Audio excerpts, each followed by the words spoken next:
And this is Wayne Bilal with another smart profit maximizing moment. Yeah, we're a little crooked here. There we go. I don't know if that I don't know if that did anything or not. Today we're going to talk about finding the time to focus on increasing sales and profits. But first, let me do a better job introducing myself. My name is Wayne Bilal. I'm a founder of a local CPA firm since 1991. I've been doing this a long time. We basically focus on small business owners. Actually been doing it longer than that. I passed the CPA exam back in 77, 78, somewhere back there, a long time ago. And almost all that time has been spent helping small business owners be more successful. We really, like I said, we focus on three things. One, we focus on doing your tax returns in a way that, sorry about that, my eyes are watering all of a sudden, allergies. It's that time of year, man. I just struggle all summer. Anyways, we focus on three things, like I said. One, we do tax returns. We help our clients make sure that they file a tax return that pays the smallest amount allowed by law, and make sure that they can see that that they survive an IRS audit, no problem at all. The second thing we do is more important, because doing a tax return, we only have a few things that we can do. Second thing we do is we help our clients save taxes. We do tax planning. The last 3 years alone, we've saved our clients over $4.3 million. That's money that they could use to save for college, to pay for retirement, to do almost anything. All right.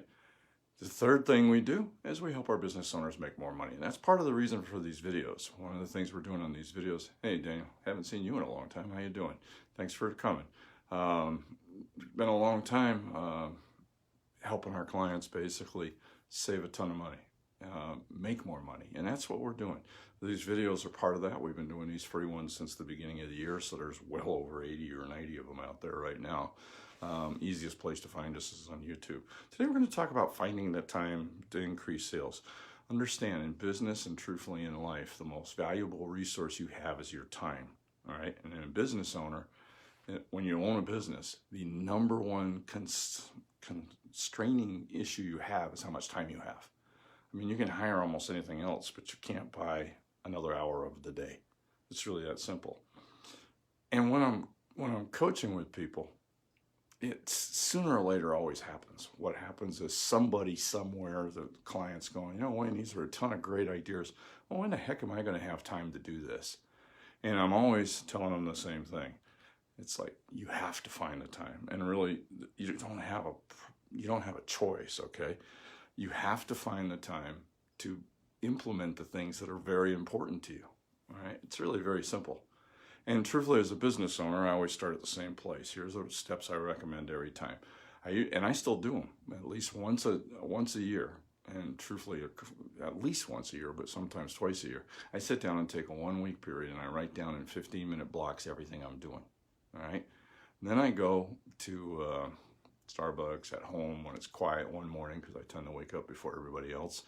And I sit down and I analyze everything I've done. Okay. And I compare it to something, which is, how much is it that I think I'm worth per hour? All right. And it's really pretty easy. I mean, if you want to make $100,000 a year, divided by 2,500 hours, because if you're going to be in business for yourself, you're probably at least doing 50-hour weeks. So I say either 2,000 or 2,500.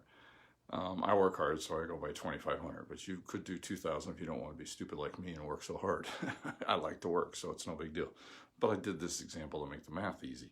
Okay, if I want to make $100,000 a year, and I'm going to work 50 weeks at 50 hours a week, because we're going to take some time off, of course. It's easy to do the math. 100,000 divided by 2,500 hours. I need to make $40 an hour. Now, I'll be honest with you. If you're going to be in business, man, you ought to be aiming for $100 an hour, or $200, or $1,000 an hour. Make it worth your while. This is a hard gig. All right. Now you're going to sit down. You're going to analyze your time. You're going to look at all your time and decide if what you're spending on that occurs on a regular basis. Find things that occur on a regular basis. I hate live sometimes. The mouth doesn't want to work. Items that you're working on that occur on a regular basis but have no direct impact on the customer experience or on your bottom line. All right, highlight these items that you're doing. Highlight these items that you wouldn't pay somebody $40 an hour or whatever your number is. Okay, if you're doing something that that you look at, and you're doing filing, you're doing other stuff that happens all the time. I mean, let's be honest, I don't do my own set of books anymore. My wife has an accounting degree, she takes care of it. I don't know what the heck I have in the bank from day to day, which isn't entirely true, because I do, because of my phone. Otherwise I wouldn't do it, but I don't do the books. I no longer worry about putting the tax returns together. I have somebody that I've taught to do that. I don't even do the entry on most of the personal tax returns. I still do the important part. I still do the review, and I still do all the tax planning, and I still do all the business coaching, because that's where the magic is. That's where I bring the magic to the client, where I'm helping them learn how to do their business correctly and making sure they pay the lowest tax possible, which is what I'm doing. Now, I'm going through that list, and I'm saying, here's the items that I wouldn't pay $40 an hour, using my example.